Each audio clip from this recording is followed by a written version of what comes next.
कारले पाहिलं की नाकं तोंड मुरडायला चालू होतं. ह्या कडू कारल्याचं गोड महत्त्व तुम्हाला माहिती आहे का? आणि हो, कारल्याची ही पद्धत चुकवलात तर कारल्याची खरी चव तुम्हाला कधीच कळणार नाही. कारलं पाहिलं की लोक 100 फूट लांबच पळतात. पण आजची ही रेसिपी पाहिल्यानंतर तुम्ही म्हणाल असं कारलं आधी का नाही केलं?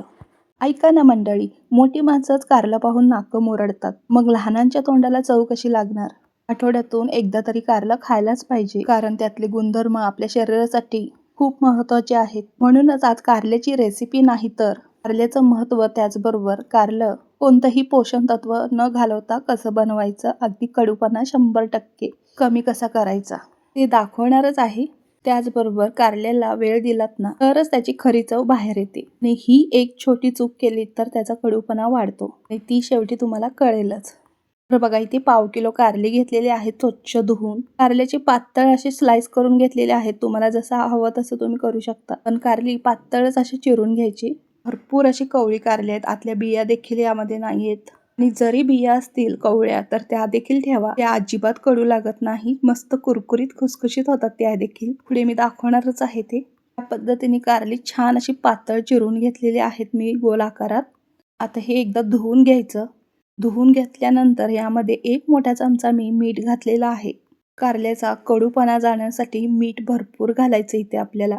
या कारल्याच्या अंदाजाने 1 चमचाभर मोठा मीठ घातलेला आहे मी इथे. त्याचबरोबर 1 चमचा इथे हळद घालायची आहे. हळद आणि मीठ घातल्यानंतर हे मुरण्यासाठी अगदी 5 मिनिटं आपल्याला ठेवायचं आहे. आधी आपण ह्या सगळ्या कारल्याला चोळून हळद मीठ लावायचं. हे आपल्याला धुवायचं नाही आहे, त्यामुळे कारली आधी स्वच्छ धुवून घ्यायचं आहे. यातलं पोषण तत्वही जाणार नाही आणि कारली कडूही लागणार नाही, अशी प्रोसेस आपल्याला करायची आहे. त्यामुळे कारली इथे मुरण्यासाठी 5 मिनिटं तरी आपल्याला ठेवायचे आहेत. मीठ आणि हळद कारल्यामध्ये छान मुरलं ना, थोडासा कडूपणा कमी होण्यास मदत होतो. फक्त मी 5 मिनिटं ठेवलं आहे. जर अगदीच तुम्हाला कडू वाटत असेल तर 15 मिनिटं ठेवा, त्याच्यावर ठेवू नका. त्यातले सगळे पोषण तत्व निघून जातील. मग कारलं खाण्यात काहीच अर्थ नाही राहत.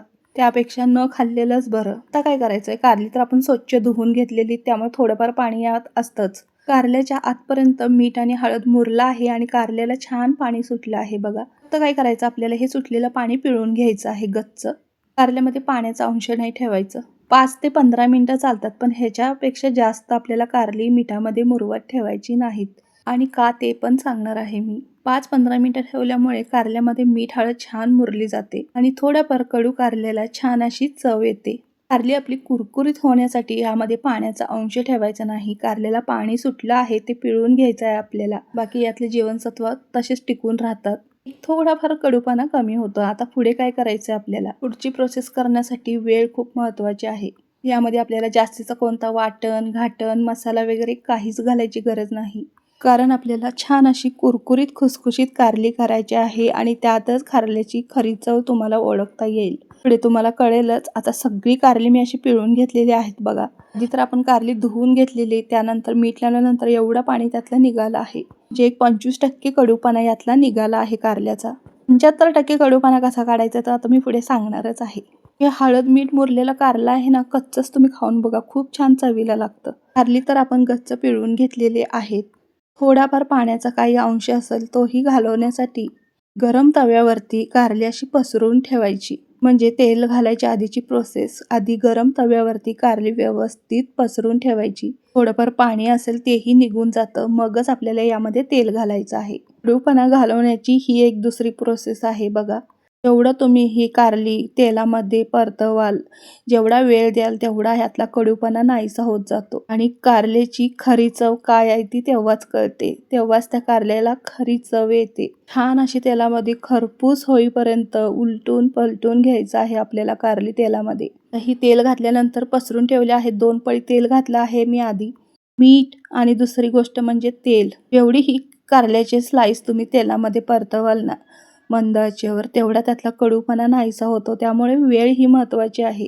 कारलेला मसाल्याची नाही तर वेळेची गरज आहे. आपण तेलामध्ये ही कारली व्यवस्थित परतवून घ्यायची 1 मिनिटभर. कारली खरपूस होईपर्यंत, कुरकुरीत होईपर्यंत एक बाजू झाल्यानंतर परत मी परतवून घेतली आणि परत मी एका बाजूनी 1 मिनिटभर ठेवलेला आहे पसरवून.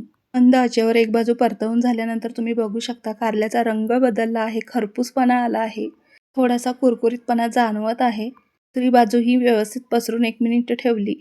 एवढ्या या कारल्याला परतण्यासाठी वेळ आणि संयमाने कराल तेवढी ही कारली चवीला छान होतात. 100% यातला कडूपणा नाहीसा होतो. कुरकुरीत झाली आहेत बघा कारली. दिसायलाच किती सुरेख दिसत आहे. असंच तुम्ही भाकरीसोबत खाऊ शकता. गरम गरम तेला मिठातली ही कारली खूप छान लागतात भाकरी चपातीसोबत, वरण भातासोबत तोंडी लावायला. पुढे काय करायचंय ते मी सांगणारच आहे. त्याआधी ही रेसिपी तुम्ही कुठून पाहत आहात? तुम्हाला ही कारला आवडत नसेल तर या पद्धतीने एकदा नक्की ट्राय करून पहा. कारल्याच्या प्रेमात पडल्याशिवाय राहणार नाही एवढी छान आहे. न खाणारे सुद्धा 1-1 किलो कारली रोज घेऊन येतील घरी. कारल्याला उगाचच कडू कडू म्हणून बदनाम केलंय आपण. आणि या पद्धतीने तुम्ही जर कारलं केलं तर खरी चव कारल्याची चाखता येईल. असं कारलं अजिबात कडू लागत नाही. मस्त खरपूस कुरकुरीत लागतं. लहान मुलं तर कुठच्या कुठं संपवून टाकतील. कारल्याचे चिप्स म्हणून हे मुलांना खायला देऊ शकता तुम्ही. पण ह्या सेम पद्धतीने तुम्हीही करायला हवं. एकदम कुरकुरीत असं मस्त होतं. पुढे काय करायचंय? कारली आपली खरपूस अशी सगळ्या बाजूने मस्त कुरकुरीत झाली आहेत. त्यावेळेला कारली आपण एका बाजूला करून घ्यायचे आहेत आणि कारल्याच्या मध्यभागी एक पळी तेल घालायचं. थोडंफार कारल्यावरही तेल घालायचं. 3 पळी फक्त तेलामध्ये आपण ही कारली केलेली आहेत. तळायची गरज नाही. कमी तेलातच जेवढं परतवाल तेवढंच कारलं चवीला छान लागतं. मीठ, तेल आणि संयम आणि वेळ या 4 गोष्टी कारलेला जर दिली तर कारल्याची खरी चव ओळखता येते आणि त्याचा कडूपणाही 100% नाहीसा होतो. त्यामुळे तासन्तास रात्रभर कारली मिठाच्या पाण्यात ठेवून कारल्यातील पोषण तत्व घालवण्यापेक्षा या पद्धतीने एकदा करूनच पहा.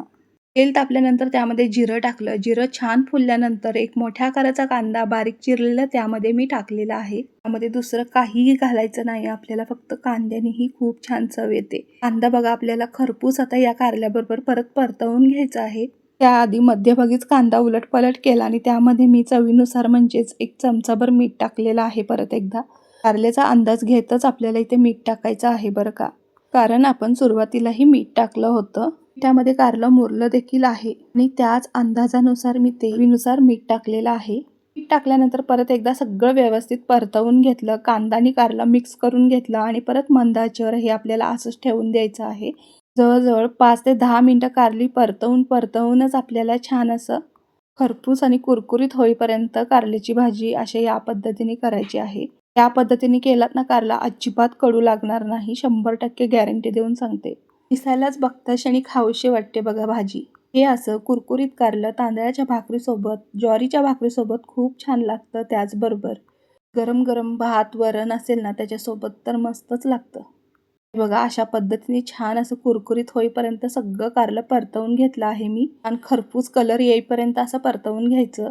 ह्या कारल्याची रेसिपी मी पूर्ण तुमच्यासमोर केलेली आहे. कुठंही स्किप केला नाही व्हिडिओ, जेणेकरून तुम्हाला व्यवस्थित कळावी म्हणून. रेसिपी जर तुम्हाला कळालीच आहे तुमच्या मित्रमंडळींनाही शेअर करा. आणि हो, कारल्याला वेळ आणि संयमाने केलं तर कारल्याचा कडूपणा 100% नाहीसा होणार एवढी मात्र गॅरंटी देते. आता बघा शेवटी यामध्ये आपल्याला 1 मोठा चमचा कोल्हापुरी कांदा लसूण मसाला टाकायचा आहे. हेही अगदी शेवटी, कारण आपल्याला हे कारलं भरपूर वेळ परतायचं आहे. चटणी टाकल्यानंतर करपू नये चटणी म्हणून आपल्याला शेवटी टाकायची आहे. शेवटी 1 चमचा मोठा मी इथे कोल्हापुरी कांदा लसूण मसाला म्हणजेच घरची चटणी टाकलेली आहे. तुम्ही तुमच्या आवडीचा घरचा कोणताही मसाला 1 चमचाभर तुमच्या आवडीप्रमाणे टाकू शकता. त्यानंतर कारलं परत एकदा 1 मिनिटभर परतवून घेतलं छान असं. हे बघा कारलं आपलं तयार आहे खाण्यासाठी. थोडा वेळ लागतो पण कारलं ना चवीला खूप छान लागतं. वेळ काढून एकदा अशा पद्धतीने कारलं खरंच करून पहा. सर्वांना कारल्याची भाजी खूप आवडेल. चटपटीत चरचरीत, कोणतंही वाटण-घाटण नाही, कोणतेही जास्तीचे मसाले नाहीत. अगदी कारल्याची चव तुम्हाला चाखता येईल आणि खरी काय चव आहे ही तुम्हालाही कळेल.